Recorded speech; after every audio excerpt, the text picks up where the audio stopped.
Hello everyone, अस्सलाम वालेकुम। Hope you guys are doing well.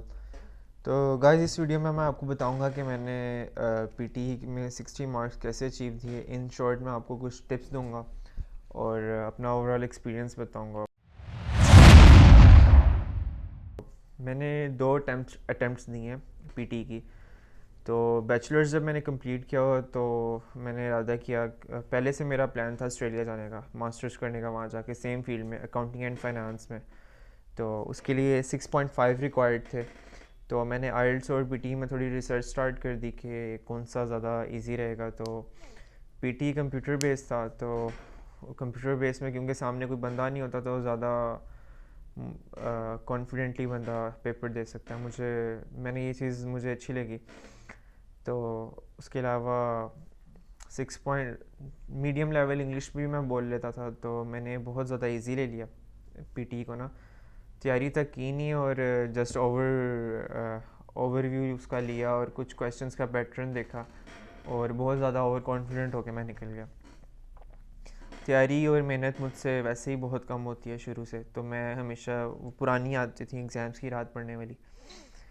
ऐसा ही हुआ, 2-3 दिन पढ़ा और निकल गया। तो फर्स्ट अटैम्प्ट मैंने दी 3 मंथ्स पहले। तो जैसे ही गया तो 3 आवर्स का तब टेस्ट था।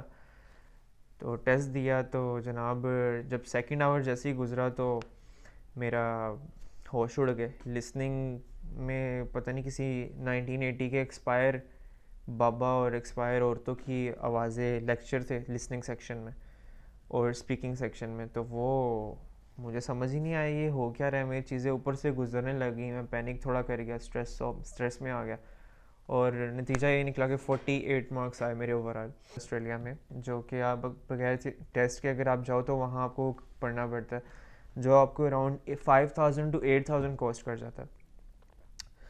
तो काउंसलर ने मुझे कहा, यार तुमने क्यों 8-10 लाख ज़ाया कर रहे हैं। मैंने कहा कुछ नहीं होता, बस मुझे वहाँ जाना है, मैंने वहाँ तो आई डोंट केयर, मुझे डर लग रहा है अब दोबारा टेस्ट देने में। तो दोस्तों ने भी मुझे, लोगों ने मशवरे दिए कि यार तुम कर लो, दोबारा मोटिवेट में हो गया लोगों की बातों से। तो इस बार मैंने डिफरेंटली प्लान किया थोड़ा। मेहनत मैंने इस बार भी नहीं की। अगर इस बार भी मेहनत की होती तो 60 नहीं, सेकंड टाइम अटेम्प्ट में 80 आने चाहिए थे या 70 to 80 आने चाहिए थे। लेकिन मैं अब क्योंकि आदत से मजबूर था, शॉर्ट वेज ढूंढता हूँ मैं। तो मैंने क्या किया कि ये इंटरनेट पे सर्च किया। वही मुझे एक ज़बरदस्त चैनल मिल गया तैयारी के लिए, वो था लैंग्वेज एकेडमी। उस पर एक वरुण सर होते हैं, he is a great man. अब पीटी की असल जो खेल शुरू है ना, वो है इसकी टिप्स और ट्रिक्स। तैयारी आप जितनी मर्ज़ी कर लो, लेकिन इसका असल, इसमें आप मार्क्स स्कोर आप कर सकते हो अगर आप इसकी टिप्स और ट्रिक्स फॉलो करो। तो वो जो वरुण थे लैंग्वेज एकेडमी वाले, यूट्यूब पर उनका चैनल है, तो वो एग्जैक्टली टिप्स और ट्रिक्स भी देते थे और पढ़ने वाले बच्चे जो लाइक हैं उन्हें दूसरा ऑप्शन भी वो हर वीडियो में देते थे, हर सेक्शन के। तो बहरहाल अब मैं आपको थोड़ा सा अपना प्रिपरेशन स्केजूल बता देता हूँ कि मैंने कैसे तैयारी की। 15 से 25 डेज़ मैंने तैयारी की। रोज़ाना 1 घंटा पढ़ता था। एक एक क्वेश्चन पे रोज़ाना एक क्वेश्चन की तैयारी करता था, नोट्स बनाता था जो वो लैंग्वेज एकेडमी में सर टिप्स देते थे और टेम्पलेट्स देते थे। अब टेम्पलेट्स और टिप्स मैं बड़ा डरा कि यार ये काम आए, ये अप्लाई होगा कि नहीं, पता नहीं इसके ये ना हो कि ये इसके नंबर कट जाएँ या पता नहीं मिले या ना। तो लेकिन मैंने ये रिस्क लिया क्योंकि ज़ाहिर है मैं तैयारी तो मैंने फिर भी वैसे नहीं करनी थी। लेकिन इसको जस्टिफाई करने के लिए मेरे जहन में ये आंसर आया कि हज़ारों लोग एट अ टाइम एक पेपर देते हैं, टेम्पलेट्स की बात कर रहा हूँ। तो अब हज़ारों लोगों का सेम आंसर तो हो नहीं सकता। तो अगर अगर सेम आंसर इसी तरह इन टेम्पलेट्स हैं, अगर आपको हज़ारों लोग डिफरेंट टेम्पलेट्स लेके जाएंगे तो वो कंप्यूटर तो नहीं ये जज कर सकता कि ये कंप्यूटर ने इन दी एंड आपकी वोकेबलरी देखनी है, ग्रामेटिकल मिस्टेक देखनी है, उसने ये नहीं देखना है कि कॉपीड है या क्या है तो क्या नहीं। बट एग्जैक्टली मैंने टेम्पलेट्स हैं वो उसके रट्टे लगा लिए, उसे अच्छी तरह याद कर लिया और उसमें कीवर्ड्स जो हैं वो अप्लाई करने की जो ट्रिक थी वो मैंने अच्छी तरह सीख ली। पहले आप सेक्शन में आपको इन शॉर्ट सारे जो मुझे मेरे लिए जो डिफ़िकल्ट क्वेश्चंस थे जो मुझे तंग करते थे उसको मैं इन शॉर्ट बता देता हूँ मैंने कैसे तैयारी की। सबसे पहले स्पीकिंग का सेक्शन आता है, इसमें रीड अलाउड है, फ्री के नंबर हैं। अगर इसमें इसकी सिंपल ये है कि ये बहुत ज़्यादा नंबर रखते हैं, आई गेस 20 से 30 नंबर्स ये रखता है ये क्वेश्चन। इसमें रीडिंग तो यार हर एक की अच्छी होती है, अगर किसी की नहीं है तो वो 10 पैराग्राफ्स रोज़ाना ऊंची आवाज़ में पढ़े। स्पेशल एक्सेंट नहीं कोई डालना, कोई किसी ब्रिटिश या ऑस्ट्रेलियन एक्सेंट कॉपी करने की कोशिश नहीं करनी। जो आपका ओरिजिनल रेगुलर एक्सेंट है वो आपने उसमें बोलना है, नेचुरल पॉजेज लेने हैं और दैट्स इट, आपको अच्छे नंबर मिल जाएंगे। सेकंड आता है रिपीट सेंटेंस। रिपीट सेंटेंस बहुत इम्पोर्टेंट है। अब इसका कोई बंदा इसका देता है टिप के जी जब वो सेंटेंस बोलेगी तो पहला वर्ड लिख लो और आखिरी वर्ड लिख लो। कुछ लोग कहेंगे कि इन शॉर्ट जो है ना वो क्वेश्चंस वो आप शॉर्ट वर्ड्स लिख दो, कंप्लीट वर्ड मत लिखो, दो स्पेलिंग लिख दो, दो वर्ड्स लिख दो आप हर वर्ड का ना दो स्पेलिंग लिख दो। तो ये भी फेल्ड है, मैंने ये दोनों करके देखा, मुझे नहीं मज़ा आया दोनों चीज़ों में। इन दी एंड जो चीज़ काम आई वो मेरे ये कि आपने क्या करना है, फोकस्ड होकर आंखें बंद करके सुनना है और मेमोराइज़ करना है उसने बोला क्या। जैसे ही आप एक बार उसका सेंटेंस सुन लेंगे तो आपने आंखें बंद करके उसी दौरान ही 5-6 दफ़ा आपने मुंह में बोली जाना और 5th या 6th टाइम आपने वो टाइप कर देना। ये सिर्फ प्रैक्टिस से होगा और ये प्रैक्टिस कहाँ होगी, पीटी ट्यूटोरियल की एप्लीकेशन है, वो एप्लीकेशन पे आप हज़ारों उस पर क्वेश्चन होते हैं, आप उस पर रिकॉर्डिंग डाल सकते हैं और हर किस्म के क्वेश्चन की आप उस पर प्रैक्टिस कर सकते हैं, स्पेशली रिपीट सेंटेंस और लिसनिंग के जितने भी क्वेश्चन हैं उसकी। नेक्स्ट आता है डिस्क्राइब इमेज। स्टार्ट में मुझे बड़ा मुश्किल लगा लेकिन सबसे आसान है, सबसे आसान इसमें नंबर आप गेन कर सकते हैं इजीली। वो किस तरह कि आपने नंबर 1 तो ये फर्स्ट टाइम जिन्होंने अटैम्प्ट करना है उनको मैं बता रहा हूँ कि आपने एक्सप्लेन नहीं करना है इसमें कि ये कैसे है, ये क्यों है। आपने जस्ट उसमें बताना है कि है क्या, और वो बताना आपने कैसे है कि एक टेम्पलेट आपको मिलेगा इंटरनेट पे, स्पेशली लैंग्वेज एकेडमी में आप वो देंगे यूट्यूब पे। आपने एक टेम्पलेट याद करना है, ठीक है। उस टेम्पलेट में आपने वो उसके जो इमेज के जो कीवर्ड्स होंगे वो आपने उतार देने हैं। सिंपल, वेरी सिंपल है ये। आपने कोई नहीं एक्सप्लेन करना, कि कोई साइंस नहीं अपनी तरफ से आपने लड़ानी, सिंपल ये कह रहा हूँ। और 40 सेकंड्स कवर करने हैं, चाहे कुछ भी बोलो, कुछ भी। हाँ, लेकिन ग्रामेटिकल मिस्टेक ना हो और फ्लुएंसी ठीक होनी चाहिए बिल्कुल। जो भी इमेज में है वो ज़रूर बोलो। नेक्स्ट है हमारा रिटेल लेक्चर। रिटेल लेक्चर में मेरे पास फर्स्ट अटैम्प्ट में मेरे साथ क्या हुआ कि मैं पूरा लेक्चर लिखने लगा और भाईजान इन दी एंड मेरे साथ प्रैंक हो गया। पूरे लेक्चर लिखने के चक्कर में मेरे से कुछ भी ना लिखा गया। सेकंड, बाद में मुझे पता चला कि आपने इसमें सिर्फ कीवर्ड्स लिखने हैं।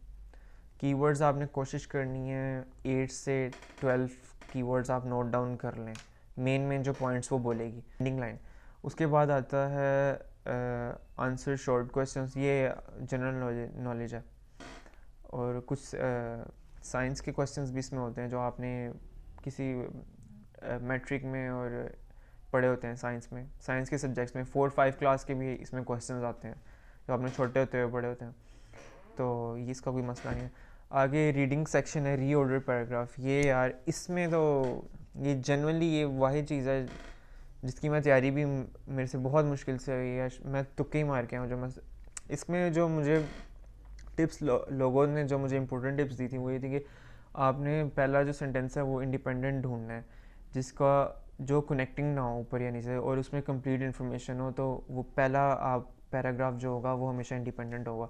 सेकंड, थर्ड, फोर्थ आपने टेक्निकली ढूंढना है कि कनेक्टिंग पैराग्राफ्स होंगे एक दूसरे से। और उसके बाद आता है ये रीऑर्डर पैराग्राफ्स की बहुत ज़्यादा प्रैक्टिस करनी पड़ेगी आपको रोज़ाना 15 से 20, क्योंकि ये बहुत टेक्निकल चीज़ है। फिर फिल इन द ब्लैंक्स हैं, फ्री के नंबर है, multiple fill in the blanks हैं, ये भी फ्री के नंबर है, मल्टीपल चूज सिंगल आंसर हैं, ये भी क्या कहते हैं फ्री के नंबर हैं। आपको थोड़ी ग्रामर अपनी ठीक करनी पड़ेगी इसके लिए। आप जब अपने ग्रामेटिकल लेक्चर्स लेंगे तो ये 3-4 चीज़ें आपकी कवर हो जाएंगी बगैर तैयारी किए इसकी। मैंने ग्रामर्स इन तीनों चीज़ों के लिए जितने भी फिल इन द ब्लैंक्स हैं, चूज़, मल्टीपल, सिंगल आंसर, इन सब के लिए मैंने अब ग्रामर की 2-3 लेक्चर्स लिए, तो सारे मैंने बगैर तैयारी की है। उसके बाद आता है लिसनिंग में, और उसके बाद आता है राइटिंग में क्या था, समराइज रिटन टेक्स्ट, फ्री के नंबर। इसमें 2 ऑप्शंस हैं आपके पास, 2 तरीके से आप इसे राइट डाउन कर सकते हैं। फर्स्ट ये है कि अगर तो आप बहुत ही ज़्यादा जीनियस हैं, आपकी इंग्लिश बहुत ही ज़्यादा अच्छी है, तो जो पैराग्राफ मिलेगा समराइज रिटन टेक्स्ट में, उसे आपने अपने वर्ड्स में 75 वर्ड्स में आपने लिख देना है, उसे एक्सप्लेन कर देना है, इन शॉर्ट लिखना है। और अगर आप मेरे जैसे हैं तो आपने कुछ भी नहीं करना, 5-6 पैराग्राफ्स होंगे, हर पैराग्राफ में एक इम्पोर्टेंट लाइन उतारनी है और उसको कनेक्टिंग आपने बीच में कनेक्टिंग वर्ड्स डालने हैं, और फिर अगली लाइन से अगले पैराग्राफ की कोई लाइन उठा के उसके साथ जोड़ देनी है। पूरे इस पैराग्राफ में आपने कहीं भी दरमियान में क्वेश्चन मार्क नहीं डालना, एंड में सिर्फ एक फुल स्टॉप डालना है। सेकेंडली तो ये आपको इसमें पूरे 8-10 होता है, तो 8-9 नंबर तो कंफर्म है इसमें आपके। फिर आता है राइट, ऐसे आ जाता है। ऐसे भी सुन के बड़ा डर लगता है कि यार 20 मिनट्स में कैसे 200 से 300 वर्ड्स लिखेंगे, सोचना भी होता है कि क्या लिखना है ये। तो इसका कंप्लीट आपको एक टेम्पलेट मिल जाएगा इंटरनेट पे। उस टेम्पलेट में इसके 4 स्टेप्स होते हैं ऐसे कि फर्स्ट में आपने इंट्रोडक्शन लिखना होता है, सेकंड में आपने आर्ग्यूमेंट देना होता है, ऐसे का जो टॉपिक होता है उसका एक पॉजिटिव आर्ग्यूमेंट देना होता है, थर्ड पैराग्राफ में आपने एक नेगेटिव आर्ग्यूमेंट देना होता है, और फोर्थ में आपने कंक्लूजन देना है कि आपको कौन सी साइड बेटर लगती है, ऐसे कि क्या ये होना चाहिए या नहीं होना चाहिए होता, और एक कंक्लूजन आपने इसमें दे देना। तो ये एक कंप्लीट आपको टेम्पलेट मिल जाएगा, उसमें आपने ज़्यादा से ज़्यादा आपने कीवर्ड्स डालने हैं ऐसे के, जो ऐसे टॉपिक में लिखा होगा वो ज़्यादा से ज़्यादा आपने उसमें डालने। इसका बेस्ट हल ये है कि अच्छी तरह टेम्पलेट याद कर लो, बाकी वहाँ जाके आपको हर इंट्रोडक्शन में आपने 8-10 चीज़ें अपनी तरफ से डालनी होंगी। आर्ग्यूमेंट में 3-4 पॉजिटिव चीज़ें डालेंगे, 3-4 नेगेटिव चीज़ें डालेंगे, एग्जांपल दे देंगे दोनों में, एक पॉजिटिव की एग्जांपल दे देंगे, एक नेगेटिव की दे देंगे, कंक्लूजन में बता देंगे कौन सी साइड बेटर है। इसके लिए आपको एक टेम्पलेट रटना पड़ेगा, जस्ट टेम्पलेट याद करना, आपने कुछ भी नहीं और करना। उसके बाद आता है लिसनिंग सेक्शन। इसमें समराइज स्पोकन टेक्स्ट है। इसमें भी मैं आपको यही कहूँगा कि आपने सिर्फ आपने कीवर्ड्स लिखने हैं, पूरा लेक्चर लिखने ना बैठ जाना भाई। ये चीज़ ने मुझे बर्बाद कर दिया था फर्स्ट अटेम्प्ट में मेरी। तो इसमें आपने कीवर्ड्स लिखने, और इसका भी एक टेम्पलेट, मज़े की बात यह है कि इसका भी टेम्पलेट आपको मिल जाएगा। वो टेम्पलेट में आपने याद करना है और उसमें वो कीवर्ड्स घुसा देने हैं, 8-10 कीवर्ड्स। ये समराइज स्पोकन टेक्स्ट की बात कर रहा हूँ मैं। उसके बाद आता है multiple choice, choose multiple answers. ये भी मैंने आपको पहले बोला है कि इसमें आपकी अगर ग्रामर ठीक होगी तो ये आप कर लेंगे, इजीली कर लेंगे। उसके बाद आता है fill in the blanks. Fill in the blanks में वो बोलेगी तो क्या कहते हैं, मिसिंग वर्ड जो होगा वो आपने लिखना होगा। ये भी इजी है, बहुत इजी है। तो ये मेरी तरफ से कुछ टिप्स एंड ट्रिक्स थी। अगर Guys, thank you so much for watching. In my next video I will be telling you about my current process for study visa for Australia, and from which university I got the offer letter. And if you guys have any query or confusion about any module of PTs, then feel free to ask me in the comment section. And if you want me to make the video on any of the specific module of the PT, then make sure to write in the comment section. Thank you.